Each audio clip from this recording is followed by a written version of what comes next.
Hello and welcome on Jiroltv News Hour. First, the headlines.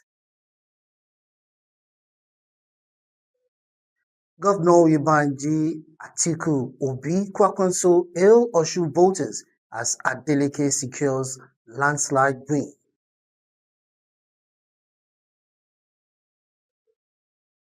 NIMET forecast 3-day cloudy thunder weather. And on the foreign scene, Zimbabwe ferry disaster death toll rises to 84. And sports. Arsenal tipped to secure Osimhen with £60 million bid. Please stay tuned. Jiroltv News Hour will be right back.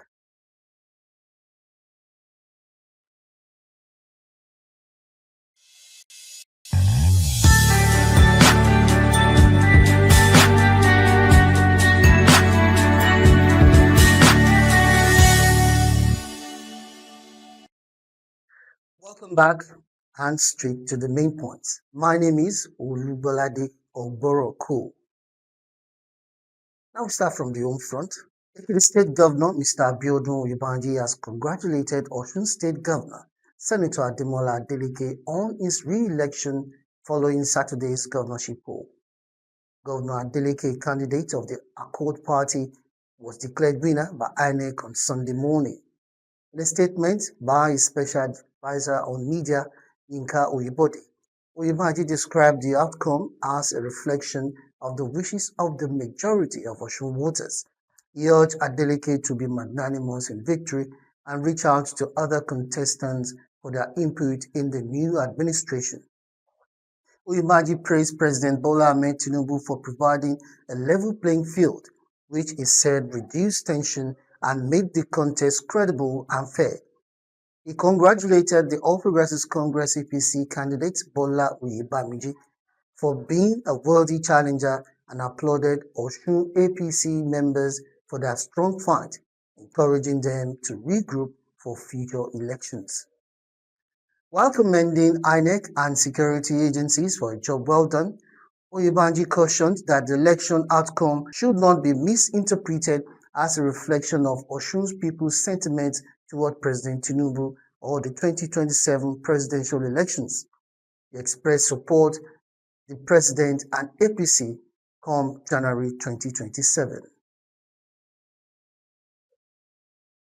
Still on congratulatory messages, former Vice President Atiku Abubakar, former Anambra Governor Peter Obi, and former Kano Governor Rabiu Kwankwaso and other political leaders have congratulated Osun Governor Ademola Adeleke on his re-election.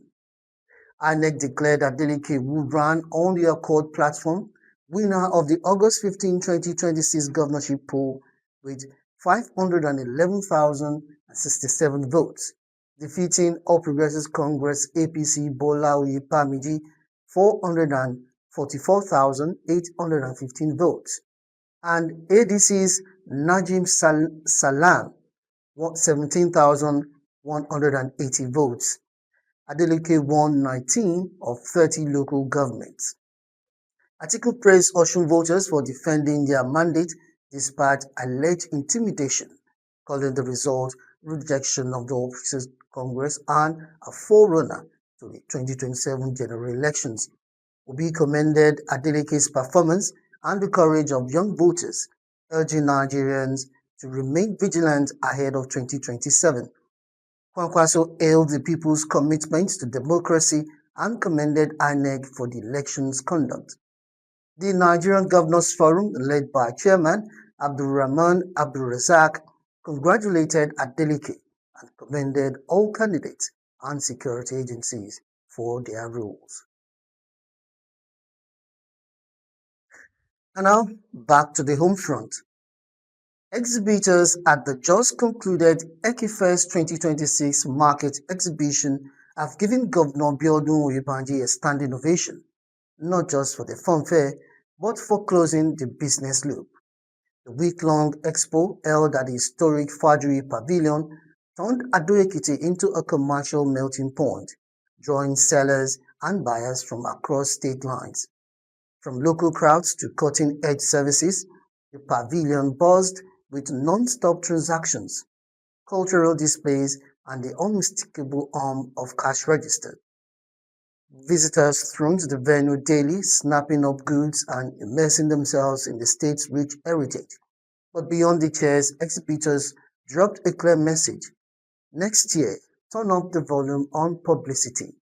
Says, we're good, but with stronger awareness, you'll be unstoppable, one trader told Jiroltv. This expo is the perfect weapon against capital flight. Let's shout it louder so every local producer gets the spotlights they deserve. As the curtain falls on this year's edition, all eyes are on 2027, with hopes that Oyebanji's zero-tolerance policy on capital flight will get an even bigger megaphone, fueling a thriving ecosystem for homegrown entrepreneurs.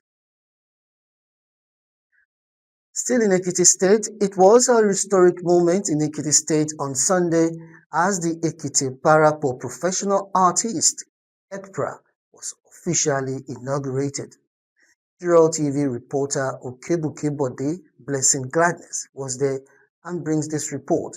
According to our reporter, the grand event drew representatives from all local governments, featuring cultural performances and a playlet on love and unity. In an exclusive interview, Chairman Comrade Eniola Inyafe said EKPRA aims to stop the migration of Ekiti talent to Lagos and Ibadan, calling on all artists, old and young, to unite, with training programs coming up soon in drone operation, cinematography, and makeup artistry. Our reporter also spoke with the CEO MC Lovely, who hailed the forum's timing with the new Ojaja cinema in Ado-Ekiti, calling it a perfect match. She advised that love and open communication will sustain the union.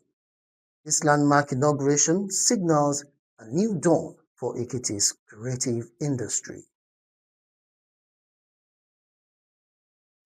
Moving now to the national scene. The federal government has reiterated its commitment to prioritizing security, harnessing the Nigerian diaspora as a critical asset for national development, and deepening strategic partnerships on mutual respect and trust. Minister of State for Foreign Affairs Ambassador Shola Enikonlaye made this known during an address at the Nigerian Diaspora Economic Conference dinner in Toronto, Canada. Enikonlaye acknowledged security challenges but affirmed the administration's efforts to contain them, adding that Nigeria is entering a new era of strategic partnerships with key international allies, including the United States. On the diaspora, he emphasized that Nigerians abroad are viewed as vital contributors to national progress, not a burden, and urged citizens to break ethnic, religious, and tribal barriers to foster cooperation and development. The minister thanked Canada and other partners for productive relationships, reaffirmed the government's resolve to advance Nigeria's interests, and commended stakeholders contributing to the nation's development. And our weather. The Nigerian Meteorological Agency, NIMET, has predicted a 3-day stretch of cloudy skies and thunderstorms across the country from Sunday to Tuesday. The forecast outlines sunny skies with cloud patches for the north, with early morning thunderstorms and light rains expected in states like Sokoto, Kebbi, and Borno, intensifying to moderate rains by afternoon. The northern region, including the FCT, will see a similar pattern, while the south is expected to remain cloudy, with light morning rains giving way for heavier downpours later in the day. The outlook for Monday and Tuesday continues this trend, with northern states facing moderate thunderstorms in the afternoon, particularly in Jobe, Jigarawa, and Kaduna. The north central region will experience cloudy spells with sunshine and thunderstorms, while the southern region is set for a cloudy atmosphere with moderate rains across the south-south and southeast. The agency specifically noted that strong winds may accompany these storms, posing risks that affect the areas. Given these conditions, the Met has urged the public to take necessary safety measures, including securing loose objects, avoiding driving in heavy rain, and disconnecting electrical appliances. Residents were also advised to stay away from tall trees to prevent injuries from falling branches, and airline operators were reminded to consult official weather reports for safe flight planning.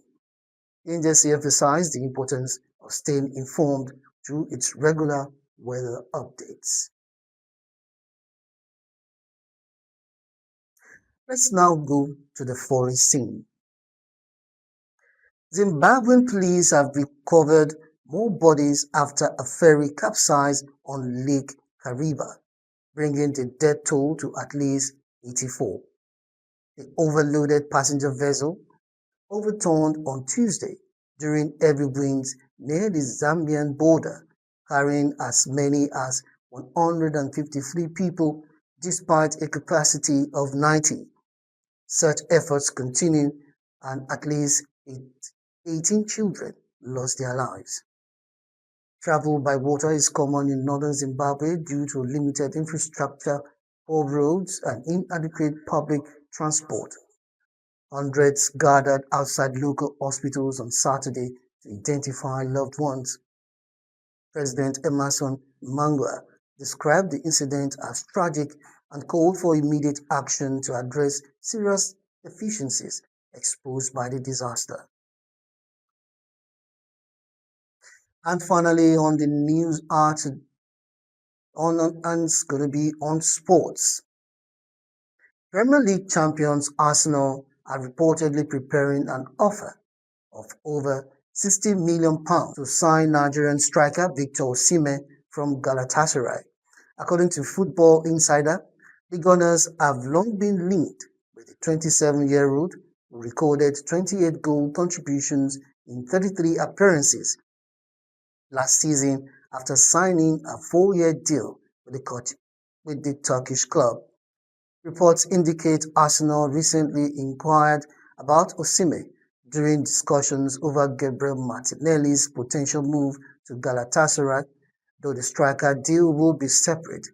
If completed, Osimhen will likely become Arsenal's highest paid player, earning over £300,000 weekly.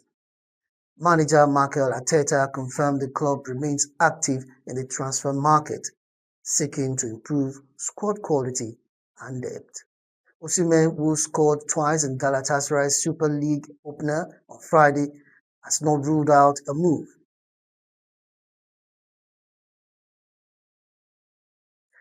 And thanks for staying tuned. That's it on Jiroltv News Hour. Rest assured that we will keep you in tune with the latest happening around the world. Thanks for watching. My name is Olubolade Oboroko. Bye.